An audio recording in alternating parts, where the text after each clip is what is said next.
dahil babalik na kami sa aming kaharian sa karagatan. Huy, Serena yarn. Pero bago nga yan ay outfit check muna tayo. So ayun na nga, bumangon ka na dyan para sabahan kaming gumala. So habang hinihintay nga namin yung iba, flex muna daw ni Ante ang kanyang eyelash extension. Huy, made by Ate Almira. Huy, shoutout sa'yo Ante, ang perfect ng pagkagawa. Ayan, kanya-kanyang ganap nga habang hinihintay ang mga VIP person. VIP person? Ano yan? Very important person? What? Ayun nga't may nag-iiyakan, may nagpaplakado ng muka at saka may natutulog habang naghihintay nga.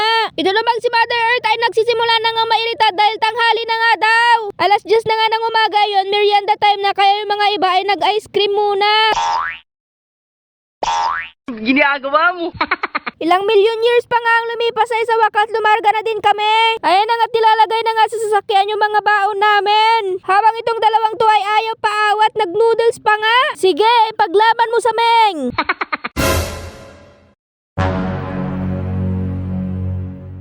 Pagkalagay nga ng mga mabibigat na bagay at saka yung mga pabigat ay nauna na nga sila sa pantalan. Habang kaming mga magaganda naman ay kailangang maglakad para mairampa ang kagandahan. Huy! At bago ko nga makalimutan na naman habang naglalakad kami, shoutout muna pala kay Giovanni Calicdan from Baguio City. Sana all! Beka naman, pasalubong! Eme! Ayun nga't mag-aalay lakad kami hanggang pantalan dahil na-flat nga yung helicopter namin. What? Pero okay lang yan, masaya naman si Isabel. Habang naglalakad nga ay may kanya-kanya na naman kaming istorya. Meron nga ditong parang may hold up ng alahas. Ito kasing pamangkin ko ay pinagdidiskitahan tong Goldie Mother Earth. Habang itong mag-aama naman ay parang seryoso sa buhay purgit pinagbitbit ng galon ng tubig. Eme! Nag-i-enjoy naman kami sa paglalakad pero sinuswerte nga naman kami at may dumaan nga na sasakyan. Kaya naman kapal mukha namin itong pinara. Eme ulit, kakilala po talaga namin si Uncle. Shoutout sa'yo Uncle Ikeng, salamat sa pagpapasakay. Huy! Ayan na nga't kahit saan talaga ay hindi mawawala ang ganda-gandahan ng mga auntie nyo. Malapit na nga kami sa pantalan na mapansin kong kalbo na nga pala dito sa part na to. Kaya pala ang liwanag na. Parang kailan lang kasi ay punong-puno pa to ng puno. Baka after 10 years na naman nga ay may bago na namang resort dito. Ayan nga't after 10 million years ay sa wakas nandito na din kami sa mahiwagang pantalan ng Salud. Ayan na nga't pagkarating namin ay nag-aabang na pala yung barko namin. Huy! Hindi naman alata sa mga bata na excited na nga sila dahil nangunguna na nga sila sa barko. Huy! Pinanindigan ang barko. Mas nauna pa nga sila kaysa sa mga bagahe. Tingnan nyo naman tong madam nyo, parang hirap na hirap bitbitin yung isang box ng styro. Kala mo ibibitbitin ang buong mundo. Habang hinihintay nga yung mga very important persons ay sinasakay na nga itong mga ibang bagahe. Alam nga namang isasakay pa lang kapag nandito na sila. Mindset ba? Mindset. Ayan nga, after 50 million years ay nandito na din ang mga madamdamin. Kaya sumakay na nga din ako sa bangka. Pero bago nga ako sumakay ay vinidyuan ko nga muna sila. Vloggerist ako eh. Pagkatapos nga nun ay umuwi na ako ng bahay. Syempre sumakay na din ako ng bangka at dito nga ako pumesto sa harapan kasi bida-bida nga din ako.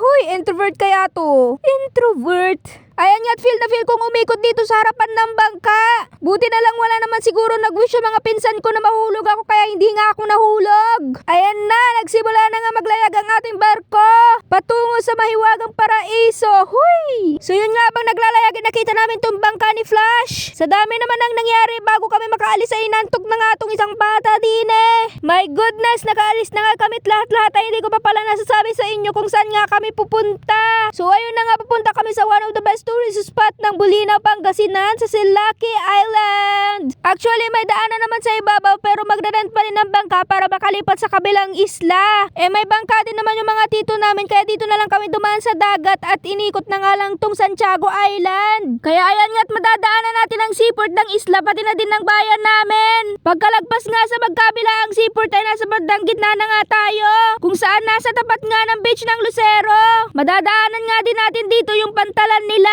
Dahil nasa bandang gitna na nga tayo, medyo maalon na. Dito din kasi banda yung tinatawag naming mispak. Ilang minuto pa nga nadaanan na din natin yung pantalan ng Binabalyan. Kung saan yung isa pang daan papuntang Silaki na tinutukoy ko nga kanina. Kaya na nga't makikita mo na ang sign kapag malapit ka na nga ng Silaki Island. Kasi malinaw at malakristaline na nga ang tubig. Huy, crystalline. Crystalline kasi.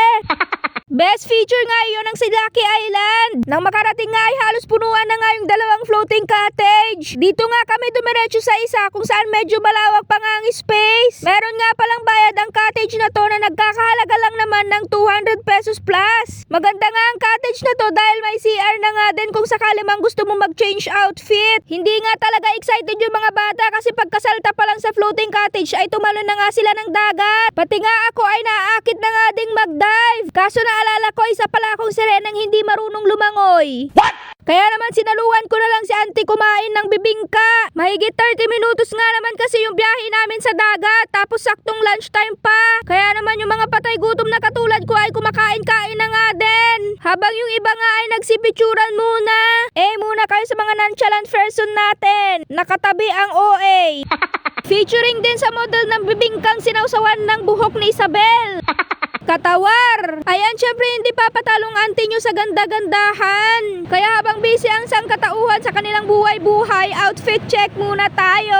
Sayang nga at hindi ako nakapagpa-picture dahil masyado ng crowded. Kaya naman nag-focus na lang ako sa pagkain. Sa pagkain nga lang kami nagkakasundo lahat. Sa tuwing kainan nga lang kami nagkakaisa at nawawala nga yung salitang sariling mundo.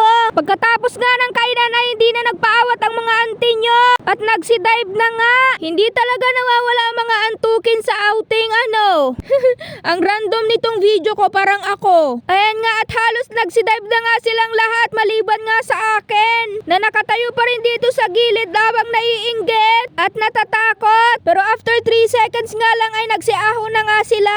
Habang ang mga madam ay nagliligpit naman na ng pinagkainan. Pagkatapos nga nun ay uuwi na kami. Nag-lunch lang po talaga kami sa Silake.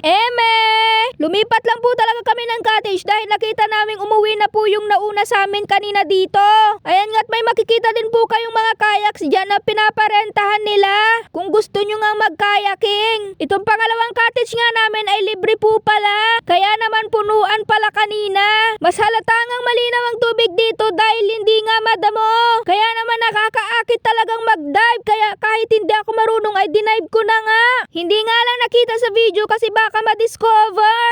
Huy! Ginagawa mo. Yung OA nyo naging nonchalant for 3 seconds. Ayan na naman si auntie nyo na nagmumukhang panis na siopaw pagka-dive sa tubig. Paano ba naman kasi ipupunta nga mag-swimming in nagme-makeup Yan tuloy kumalat yung maskara. Tingnan nyo naman yung mga batang to, dive ng dive. Tinalo pa yung sirenang katulad ko. Huy! Ako lang ang nag-iisang sirenang di marunong lumangoy. Pero kahit hindi ako marunong lumangoy basta chismes, isasakripisyo ko ang salbabida ng bata. Halos nagsiya nga yung mga kasama namin para magkape tapos kami ng pinsan ko busy. Deep talk sa West Philippine Sea. Huy!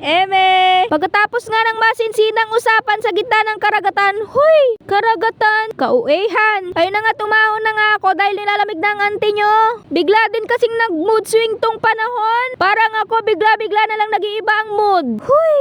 Kaya naman nagsiahon na nga kami at nagligpit para umuwi na. Ayun na naman sila laging pinipitik ang puwet. Make me sweat. Make me harder. Make me lose my breath.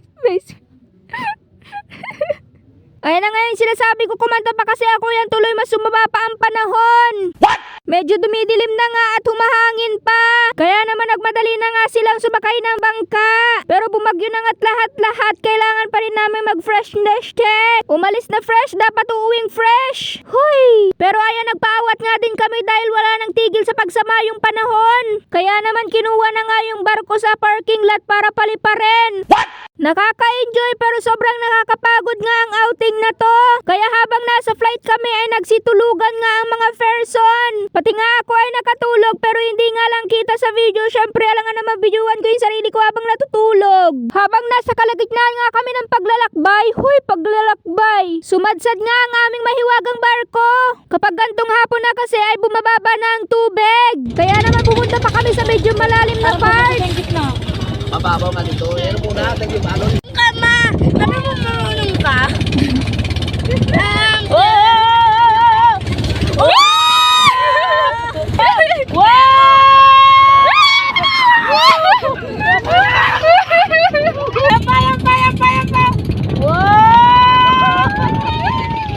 Uy, bakit tayo nandito?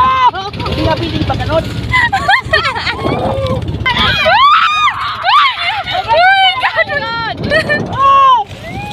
Biro, wala kayang alon na.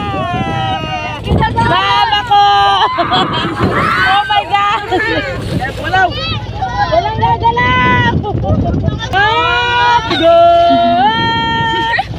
Ayaw paawat ng alon mga auntie ko kaya naman napakapit na nga ako sa bangka. Nakikipagbiruan lang naman kami pero parang sineryoso niya.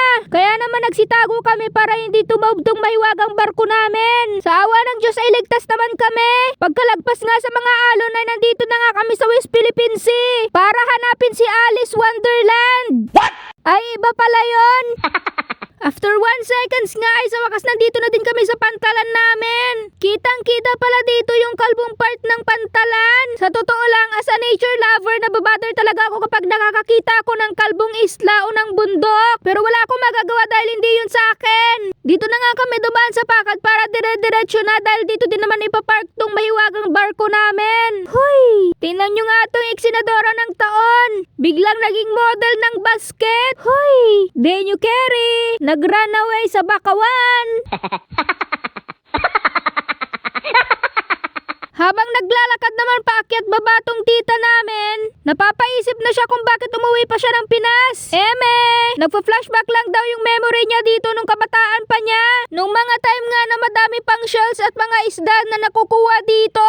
Ngayon kasi ay wala ng mga shells dito dahil sa mga feeds na galing sa cage. Meron pang mga isda pero dito na lang sa fish pond. Naalala ko nga din na naabutan ko pala yung time na yon. Yung time na kasing lusog at ganda ko pa yung pakad. Huy! Yung maberdeng damo at malinaw na tubig. Yung makikita mo pa yung alimangong naglalakad sa ilalim ng dagat. Nakakamiss nga. Pero di na yun may babalik. Ang mahalaga na lang siguro ngayon ay nakatawid ako dito sa challenging na tulay na to.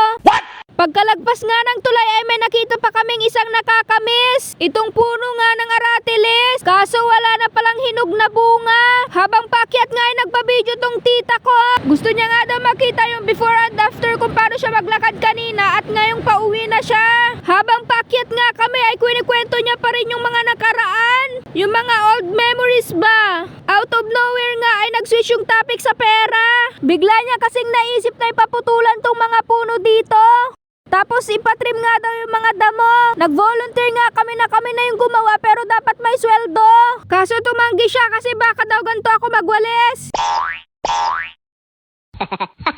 Tawanan nga lang kami ng tawanan hanggang sa makauwi na nga. Sobrang miss naman na ako ng anak ko, ayaw nang humiwalay sa akin. Pati nga si Snowbell ay naghihintay na din dito sa labas. Pagka-uwi ko nga ay nagbadlaw agad ako at kitang-kita nga agad yung sunburn ko. Tamo naman yan, ang layo ng kulay. Sunog na sunog. Nagdala ng sunblock, hindi naman in-apply. Okay lang yan, at least enjoy. Yun lang muna for today. Please react, comment, share, and follow for more adventures with me.